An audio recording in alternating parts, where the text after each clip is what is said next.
Bonjour tout le monde, je m'appelle Glitch. Welcome to Abby's Adventures. Alright, let's continue where we stopped off. Chapter 3, Portrait, Candlelit. She turned back to her piano and began to pound a sarcastically happy tune. Rosa stood up to open the door. Hello, Rosa. Madame. She had seen little of the older parade sisters recently, and it astounded her how old she began to look. Her once radiant face looked tired and narrowed, almost crow-like under her eyes. Under her eyes hung huge bags. And yet she looked quite dignified, full of pride and pomp. There was extra rouge on her skin, and her demeanor was elegant. Her pride was her only source of nourishment these days. Do you mind giving Catherine and me a moment of privacy? Rosa gave a small bow. Of course not, madame. Rosa gathered her nursery books and squeezed Catherine's shoulder before stepping out of the room. Rosa entered the quiet room of the library. She was about to approach her table when she noticed Gilliam already occupying a seat. He was writing something in a book, somewhat immersed in the activity.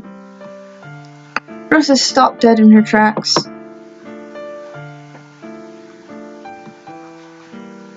Leave while he's not looking, or just go in and ignore him? Just go in and ignore him, child. Why are you so nervous anyway? Just ignore him. He doesn't seem to notice you. Unfortunately, Gilliam lifted his head and saw her by the door. Oh, hello, Rosa. Rosa took a step back. Maybe it's just best to walk away as if this were a mistake. But wouldn't it be rude? He'd already seen her after all. She had never been alone with him. It was just too awkward. Well, why not go in? It was going to be fine. They had conversed normally before. Yes, that was because Catherine had been around to disperse her awkwardness. Now I look like an idiot. Gilliam watched her pace in front of the door in amusement. Rosa decided to go in. She had already embarrassed herself enough anyway. There was little left to lose. Besides, there was nowhere else to go in the big house. She had already gotten lost in the hallways, much to the annoyance of the Maître D. The library was her favorite place. If she stayed quietly in one corner, Rosa was sure they wouldn't bother each other. She took a seat at the furthest corner of the table and opened her book. I know, he's actually standing up and walking over.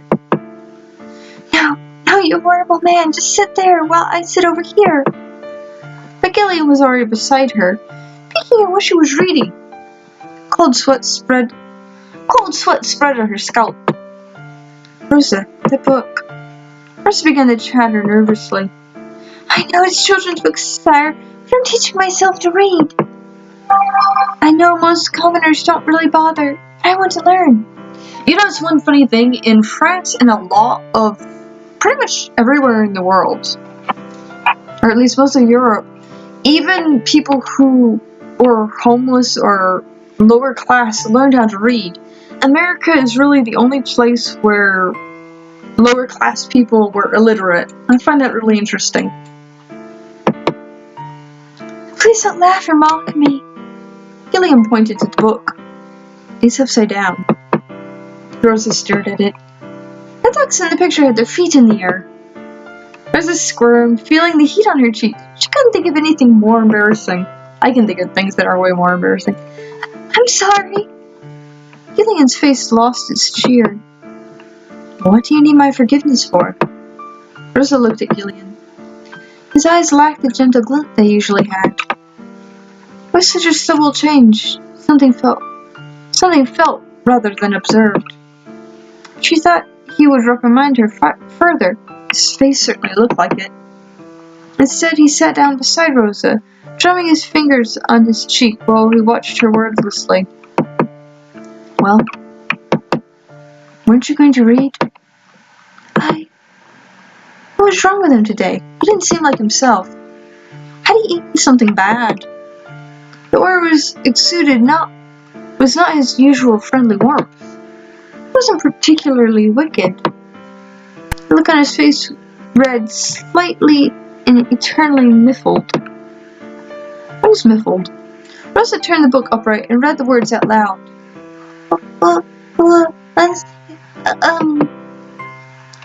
That is the U with the short sound. It's pronounced like this.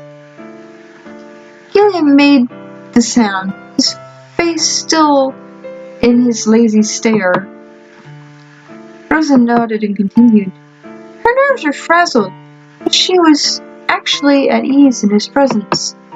She felt like a child being taught by their parent. The parent was strict, but caring. The child was jumpy, but eager to learn and please. Most of all, he would not hurt her for her mistakes. Rosa was almost sure. There lived. The past tense of live. Why do we change it? It's a rule in grammar that... Grammar? Gillian narrowed his eyes at her. Do you even know your alphabet? Rosa shook her head. You should start there. Gillian rose from his chair and disappeared amongst the shelves. He left behind an old, thick book covered in green felt, clothes that he had been writing in earlier. It looked tattered and worn. The pages lay flat on its sides, so the book couldn't close properly. Rosa reached out to peek at the cover when, You're not to touch that. Rosa's whole body froze at the sound of Gillian's warning. Gillian's stare followed her, even as she whispered numerous apologies under her breath. I'm sorry. Gillian just rose his eyes. You're always seeking forgiveness for everything. I'm sorry. His hand struck the table in front of Rosa. In the quiet library, the sound rang uncomfortably in her ear. When she looked up, Gillian's face was looming severely above hers. He moved closer to her, his eyes fixed on her intently. Rosa's mouth hung open.